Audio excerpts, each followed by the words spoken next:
दोस्तों, किसी के भी मन की बातें जानने के लिए 3 तरीके होते हैं, लेकिन इन तीनों तरीकों को समझना अति आवश्यक है। यदि आप इन तीनों तरीकों को समझ लेते हैं तो आप किसी के भी मन की बातें बड़ी ही आसानी से जान सकते हैं, समझ सकते हैं। तो चलिए इसे एक बुद्ध कहानी के माध्यम से समझते हैं कि किस तरह से आप दूसरों की मन की बातें जान सकते हैं, समझ सकते हैं। बहुत समय पहले की बात है। एक छोटा सा गांव था।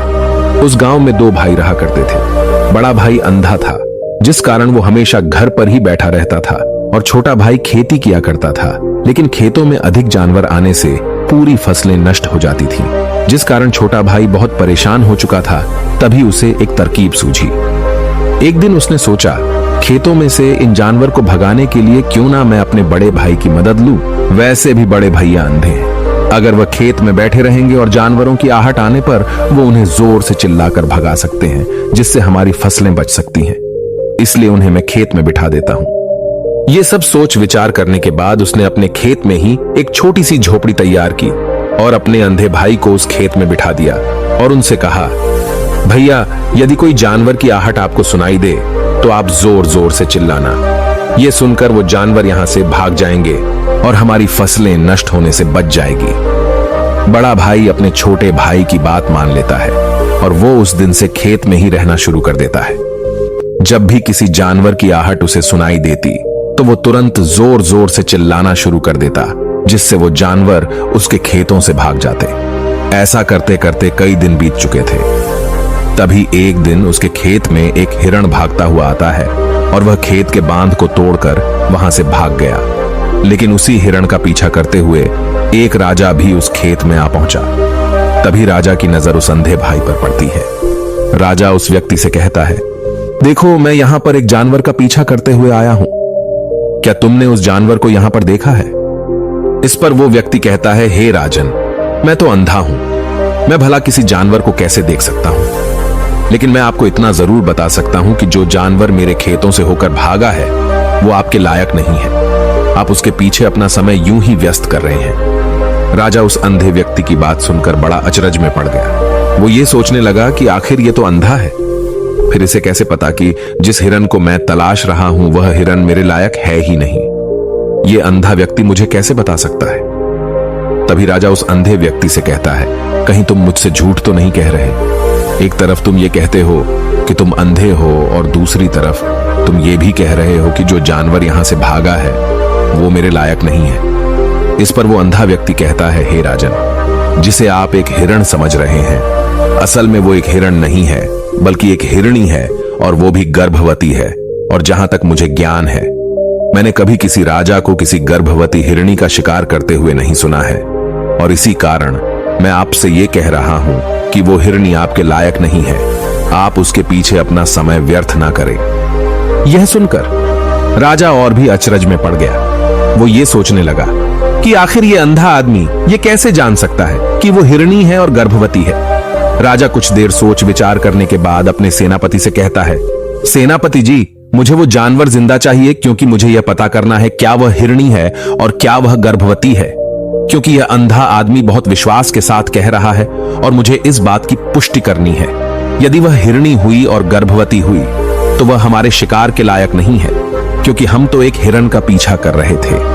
इसलिए जाओ और पता करो कि क्या वो हिरणी है। सेनापति राजा से आज्ञा लेकर आगे की ओर बढ़ चलता है और कुछ देर बाद जब वह वापस लौट कर आता है तो वह राजा को कहता है, हे राजन, इस अंधे आदमी ने जो भी बातें कही हैं वो बिल्कुल सही हैं।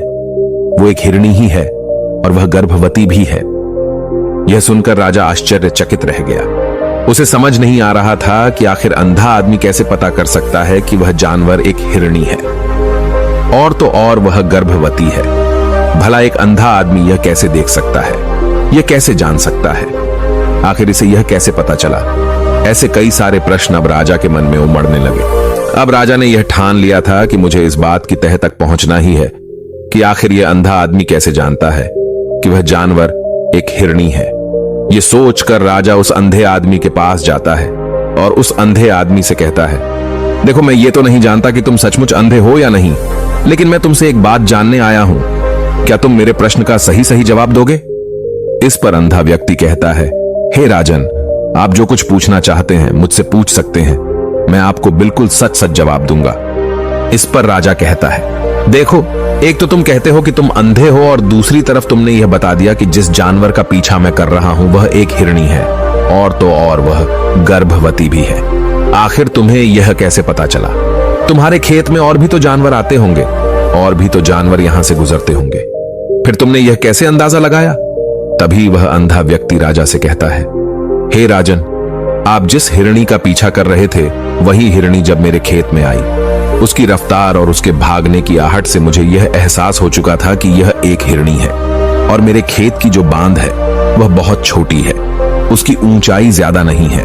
यदि कोई हिरण होता तो उस बांध को बड़ी आसानी से लांघ जाता, लेकिन वह हिरणी इस बांध को तोड़कर भागी है, और यदि वह इस बांध को छलांग लगाकर पार करने का प्रयास करती तो इससे उसके बच्चे को खतरा होता, और इसी बात से मैंने यह पता लगा लिया कि वह गर्भवती है। इस कारण वह ज्यादा ऊंची छलांग न लगाकर मेरे खेत की बांध को तोड़ते हुए भाग गई। इस पर राजा के मन में एक और प्रश्न उठा।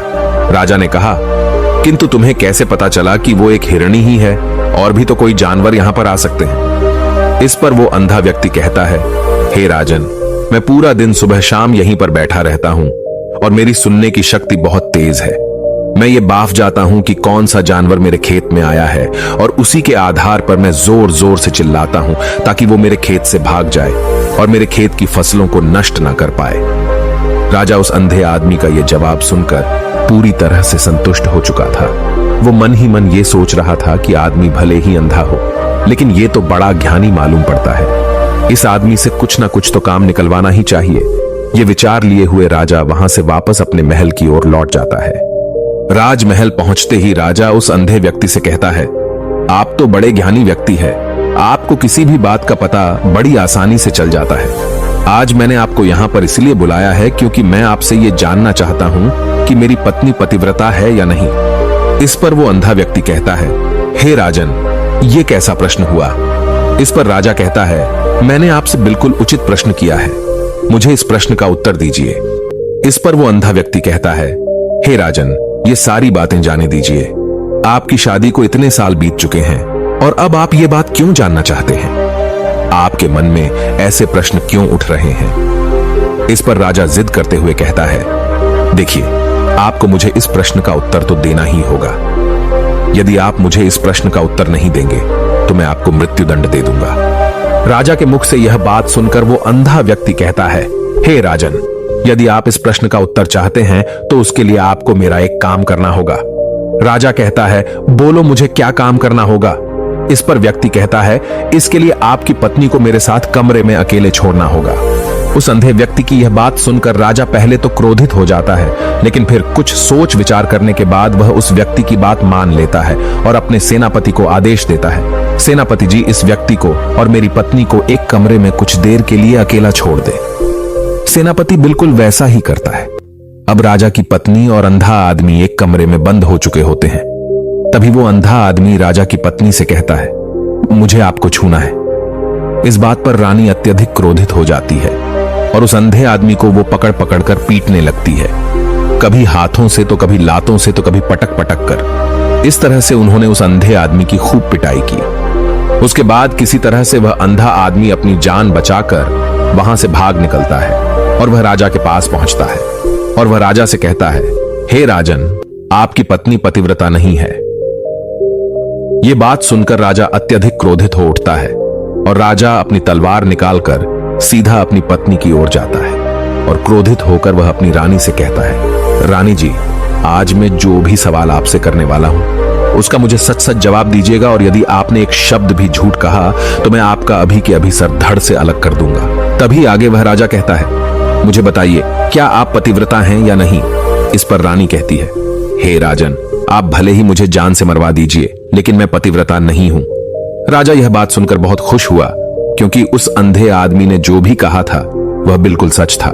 यह बात सुनकर तुरंत ही राजा उस आदमी के पास पहुंचता है और आकर उस अंधे आदमी से कहता है, तुम्हें कैसे पता चला कि मेरी पत्नी पतिव्रता नहीं है? इस पर वह अंधा आदमी कहता है, हे राजन, बड़ी सीधी सी बात है, मैंने तो आपकी पत्नी से बस इतना ही कहा था कि मुझे आपको छूना है, और इस बात पर वह इतना क्रोधित हो उठी कि उन्होंने गुस्से में आकर मुझे लात घूंसों से पीटना शुरू कर दिया।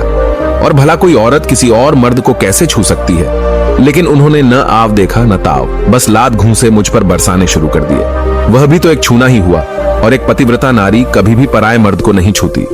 जब मैंने उसे छूने के लिए कहा था तो वह उस वक्त मुझे मना कर सकती थी, लेकिन उन्होंने तो मुझे पीटना शुरू कर दिया और देखते ही देखते उन्होंने मेरे पूरे शरीर को छू लिया। अब आप ही बताइए, ऐसी स्त्री भला पतिव्रता कैसे हो सकती है? इस पर राजा कहता है, तुम तो बड़े ज्ञानी मालूम पड़ते हो। अच्छा ठीक है, चलो तुम मेरे एक प्रश्न का और जवाब दो। यदि तुमने मुझे इस प्रश्न का सही सही जवाब दे दिया तो मैं तुम्हें यहां से जाने दूंगा। आगे राजा उस अंधे आदमी से कहता है कि तुम मुझे यह बताओ, क्या मैं सच में अपने पिताजी का ही बेटा हूं या फिर किसी और का? इस पर वह अंधा भी कहता है, हे राजन, इस बात से आपका क्या लेना देना? आप किसी की भी औलाद हो, आखिर आप हैं तो इस राज्य के राजा, इसलिए इस प्रश्न को जाने दीजिए। लेकिन राजा कहता है, नहीं नहीं, मुझे इस प्रश्न का सही सही जवाब चाहिए, अन्यथा यह प्रश्न मुझे हमेशा परेशान करता रहेगा। इसलिए मैं इसका सही सही जवाब जानना चाहता हूं। यदि तुम इसका सही सही जवाब दे देते हो तो तुम यहां से जा सकते हो, मैं तुम्हें नहीं रोकूंगा। इस पर वह अंधा आदमी कहता है, हे राजन, इसके लिए तो मुझे आपके मां के पास भी जाने की कोई आवश्यकता नहीं है। मैं आपको अभी अभी यह बता सकता हूं कि आप किसकी औलाद हैं, लेकिन उससे पहले मैं चाहता हूं कि आप मुझसे एक वादा करें कि आप मुझ पर क्रोध नहीं करेंगे। राजन ने कहा, मैं तुमसे वादा करता हूं, मैं तुम पर क्रोध नहीं करूंगा। इसके बाद वह अंधा आदमी राजा से कहता है, हे राजन, आप है तो अपने ही पिता के पुत्र, लेकिन आप पर एक कंजूस सेठ की छाया पड़ी हुई है। यह सुन राजा बहुत क्रोधित हो उठा और वह तुरंत तलवार निकालकर अपनी मां के पास जा पहुंचा। वह वहां पर पहुंचने के बाद अपनी मां से कहता है, मां, मुझे सच सच बताइए, क्या मैं अपने ही पिता का पुत्र हूं या नहीं? यदि आपने मुझे सही सही नहीं बताया तो वह यहीं पर अपने प्राण त्याग दूंगा। मुझे बताओ क्या सच है? इस पर उस राजा की मां कहती है, बेटा, तू है तो अपने ही पिता का पुत्र, लेकिन तुम्हारे ऊपर एक कंजूस सेठ की छाया पड़ी हुई है। जब मैं एक बार नहाने के बाद अपना मुंह आईने में देख रही थी, तभी उस कांच के पीछे मुझे एक कंजूस सेठ नजर आता है और उसी की छाया तुम पर पड़ चुकी है। यह सुन राजा बहुत खुश हो जाता है और वह तुरंत दौड़ा दौड़ा वापस उस अंधे आदमी के पास पहुंचता है और उस अंधे आदमी से कहता है, तुम्हें यह कैसे पता चला कि मुझ पर एक कंजूस सेठ की छाया पड़ी हुई है? इस पर वह आदमी कहता है, हे राजन, आपने मुझसे कई सारे सवाल पूछे जिनका जवाब मैंने आपको सही सही दिया है। यदि कोई और राजा होता तो मुझे इसके बदले में ढेरों सारे इनाम मिल चुके होते, लेकिन अब तक आपने एक फूटी कौड़ी तक नहीं दी है। इस बात से ही मैंने अंदाजा लगा लिया था कि आप बहुत कंजूस हो। यह बात सुनकर राजा जोर जोर से हंसने लगा और कहता है कि आप जो भी मांगेंगे वह मैं आपको अवश्य दूंगा, लेकिन मुझे यह बताओ कि तुम्हें कैसे पता चल जाता है कि कौन सी बात सही है और कौन सी गलत? तुम किसी भी बात का इतना सटीक और सही जवाब कैसे दे पाते हो? इस पर वह अंधा आदमी कहता है, हे राजन, मैं तो वैसे ही अंधा हूं। यदि मेरी आंखें होती तो मैं किसी की भी मन की बातें बड़ी सरलता से जान लेता। मन की एक भाषा होती है और यह भाषा मनुष्य के शरीर के व्यवहार के रूप में देखी जा सकती है। उसकी आंखों से, उसके होठों से, उसके काम करने के तरीके से, उसकी क्रियाओं से पता किया जा सकता है कि उसके मन में क्या चल रहा है। उसके आधार पर हम किसी के भी मन की बातें जान सकते हैं। लेकिन मैं तो अंधा हूं, मैं देख नहीं सकता, इसलिए मैं क्रियाओं से देखता हूं।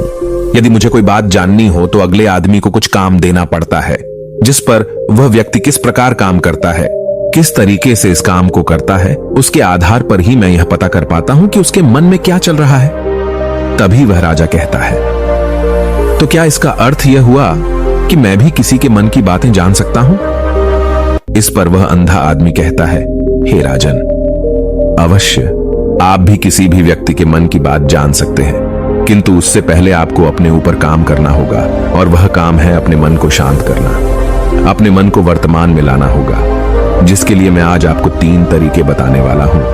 और ये तीनों ही तरीके बड़े ही आसान और सरल हैं, किंतु हे राजन, उससे पहले आपको एक काम करना होगा, अपने मन को एकाग्र करना होगा।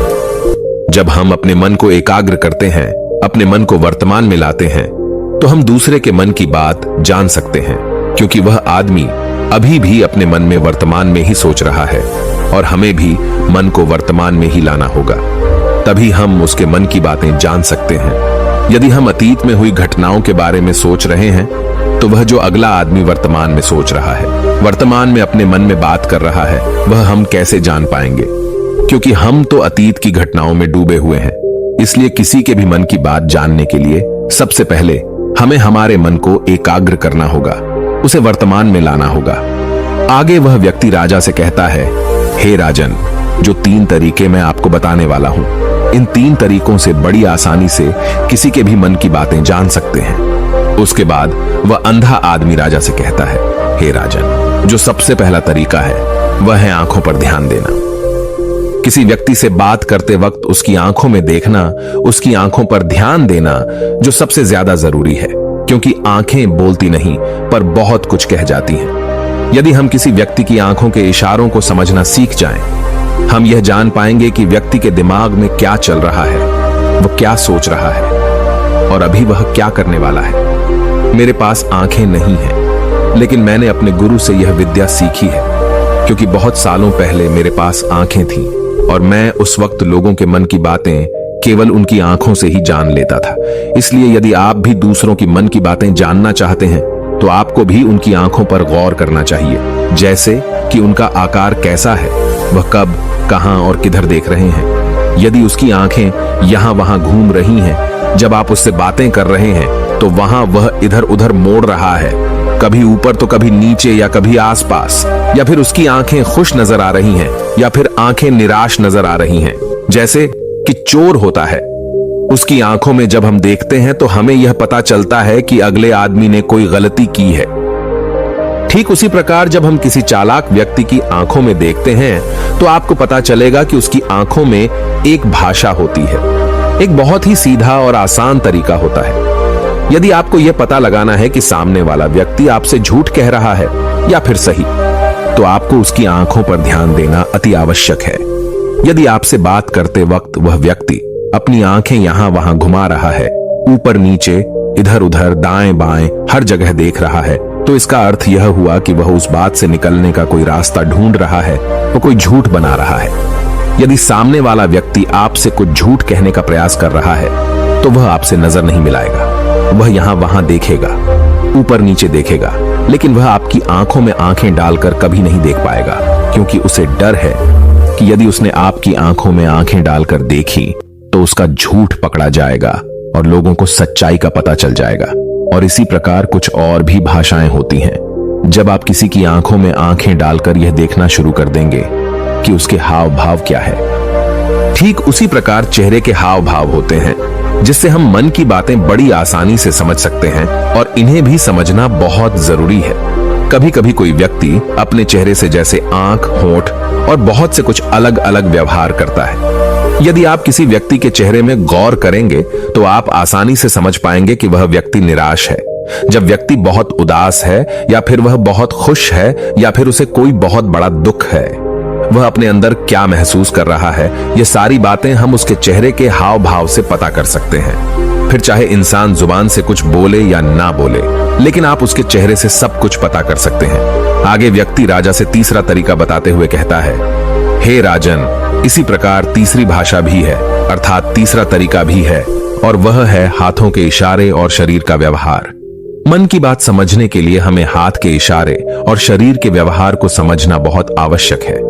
कोई व्यक्ति जब बात करता है, तो आपने देखा होगा कि वो अपने हाथों को हिलाता रहता है, अपने हाथों से इशारा करता रहता है। बातों के साथ साथ अपना शरीर का जो व्यवहार है, अर्थात बॉडी लैंग्वेज, उसका भी पूरा उपयोग करता है, जिससे हमें यह पता चल पाता है कि वह व्यक्ति हमारी बातों पर कितना ध्यान दे रहा है और उसके मन में क्या चल रहा है। शरीर के व्यवहार को देखने के लिए उसके हाथ मटकाने, शरीर मटकाने और चेहरे पर बार बार हाथ लाने, हाथों का एक दूसरे से मसलना, ऐसी बहुत सी क्रियाएं होती हैं, उस पर हमें ध्यान देना अति आवश्यक है। मन की बात को समझने के लिए हमें शरीर के व्यवहार को भी समझना पड़ता है।